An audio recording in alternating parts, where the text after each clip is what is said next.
Всем привет! Hola amigos, ¿qué tal? ¿Cómo estás?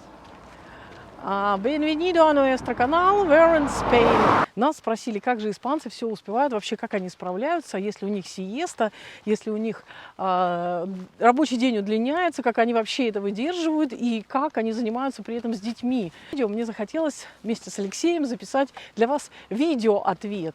Я хотела вам напомнить, что у нас есть чат по Испании, который называется «Чат Испания».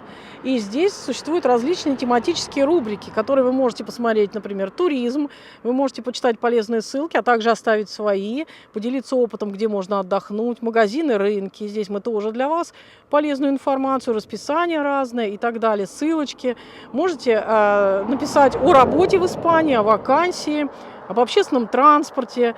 То есть весь чат в Испании, он разбит по интересным ссылкам. Мобильная связь, например, лайфхаки для жизни, домашние животные. То есть заходите в чат Испании по ссылке к этому видео, а также телеграм-канал, тоже в описании под видео по ссылочке. Вы можете читать новости из Испании, актуальные какие-то новости на сегодняшний день. Новости выходят каждый день, ну или какая-то информация интересная, ссылки на наше видео, на некоторые видео.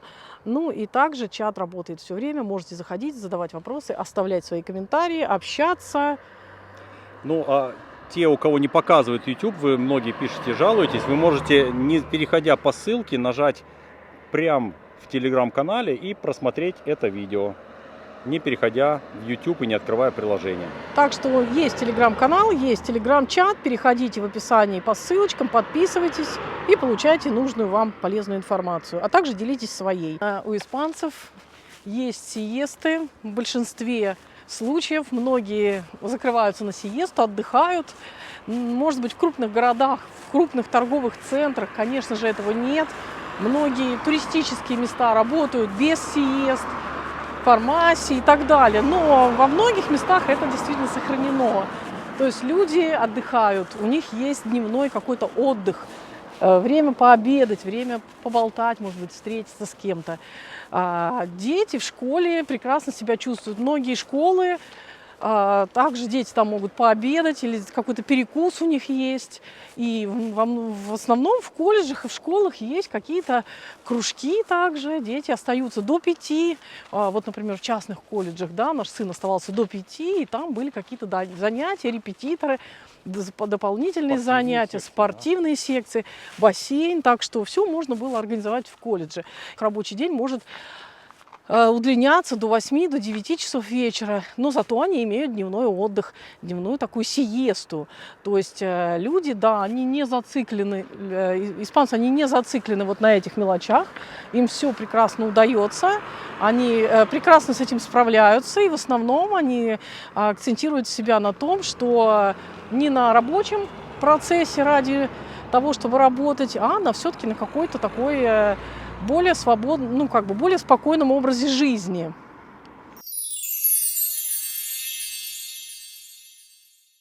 Многие школы имеют все дополнительные кружки и секции, но тем не менее родители некоторые предпочитают частные какие-то кружки и секции. Многие родители довозят сами, потому что активно за рулем себя чувствуют. В крупных городах это, конечно, есть транспортная сеть активная. Школы возят школьные автобусы. Поэтому тут тоже как бы до дома и из дома добираться им очень легко и просто. Кроме того, в 12-14 лет, как правило, дети в Испании самостоятельные уже становятся и легко перемещаются на общественном транспорте в различные секции. Я не понимаю, почему это вызывает какую-то непонятность у людей. Вопрос был, что вот сиеста, они отдыхают, а как же с детьми? Дети находятся до 5 часов в школе и там занимаются. Дети находятся в школе, дети там перекусывают, дети там могут обедать, полноценный, хороший, вкусный обед. Дети там играют, занимаются, у них кто до 5, тот до 5, значит, они занимаются, делают там какие-то уроки, они занимаются спортивными какими-то играми и так далее. То есть они не брошены, они не не без дополнительных занятий. Иностранные дети в этот момент бесплатно получают занятия по языкам в школе, то есть как бы репетитора, которого не надо искать нигде. По крайней мере, у нас так и было. Ну, у нас было так не за 5, не за 10 евро, то есть учителя занимались просто дополнительно с теми, кому нужно подтягивать язык. Да, немножко все по-другому, да, удлиняются у родителей у многих рабочий день, но их это нисколько не смущает, их это нисколько не выбивает из колеи, а наоборот, они просто наслаждаются своей возможностью отдохнуть в обед, потому что жара бывает часто, да, в Испании, и полноценно работают дальше. В этом нет никакой такой вот неожиданности.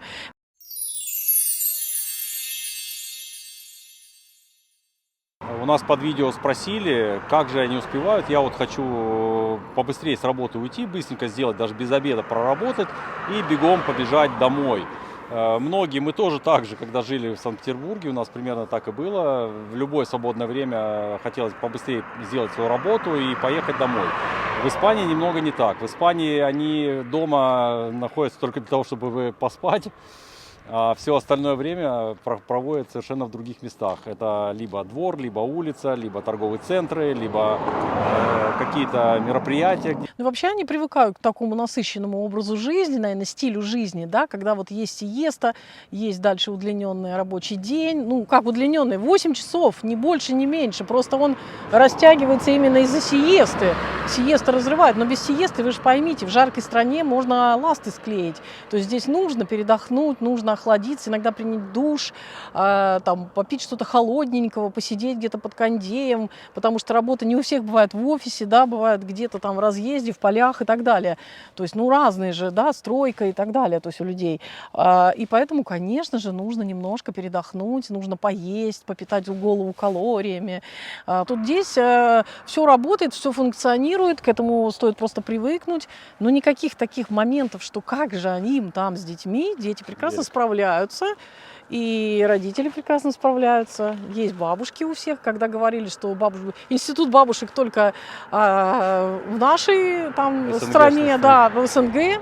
Ничего подобного. Бабушки здесь активно играют с внуками, гуляют, занимаются, берут из школ. Покупают подарки Мы сейчас. сами свидетели этому. То есть очень-очень активные бабушки. Если они дома, они тоже могут детей отвезти, привезти. Бабушки и за рулем, и дедушки также.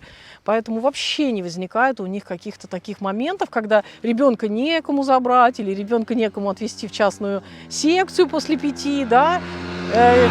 Кроме того, родители иногда тоже объединяются, забирают детей вместе. Все как и у нас. Как везде. И как везде. Я не думаю, что это какая-то сложность. Ну, по работе я хочу сказать, что, вот, допустим, когда у нас рабочие работали в августе месяце, охрана труда запретила работать после 12 часов. То есть разрешили работать с 7 до 12. 5 часов работали рабочие, и считалось, что тяжелое время, высокая температура, и 8-часовой рабочий день в том регионе сократили до 5. Это было официально законно, и мы не имели права эксплуатировать рабочих больше 5 часов в день из-за жары. Так что такое тоже бывает. Ну и, конечно же, все праздники, все каникулы, они проводят с детьми, они много очень путешествуют по своей стране. Благо, что есть куда путешествовать. Вот сейчас я знаю, что очень многие на горнолыжных курортах, прямо люди с удовольствием там катаются. Сейчас смотрела новости, горнолыжные курорты со снегом. И с удовольствием, когда говорят, что испанцы, они такие все только на солнышке, ничего подобного, они очень хорошо катаются на горных лыжах и также любят снег, также все им нравится. И вот многие из них едут именно на горнолыжные курорты с детьми проводить рождественские каникулы. Также и в августе, когда июль-август, когда, в общем-то, отпуск, все семьями отдыхают. Я не знаю, чтобы так вот детей тоже куда-то там в лагеря массово, да, отправляли в детские, или там с бабушками только, люди были бы зациклены на работе. Для них семья святое, и дети всегда это святое. Детям очень много здесь уделяется внимания, поэтому они и творческие, они и спортивные. У них, кстати, очень много дворовых, таких футбола дворового, много площадок для футбола. И вот вчера мы гуляли у себя в Ориола Коста, мальчишки играют в футбол. Они каждый день, вот мы гуляем, каждый день они играют вечером в футбол. А вы говорите, чем они заняты. То есть у них есть футбольные дворовые команды, у них есть и команды, которые с тренером В занимаются. каждом городе есть своя Да. футбольная команда И и мальчишки, свой футбольное поле свое. многие мальчишки научились сами туда добираться и добираются с 12 лет, там, с 14 ездят на общественном транспорте и занимаются. А младших детей возят, конечно же, родители на машинах. Мы тоже это видели. И все занимаются. Вот спортом, пожалуйста, занимаются.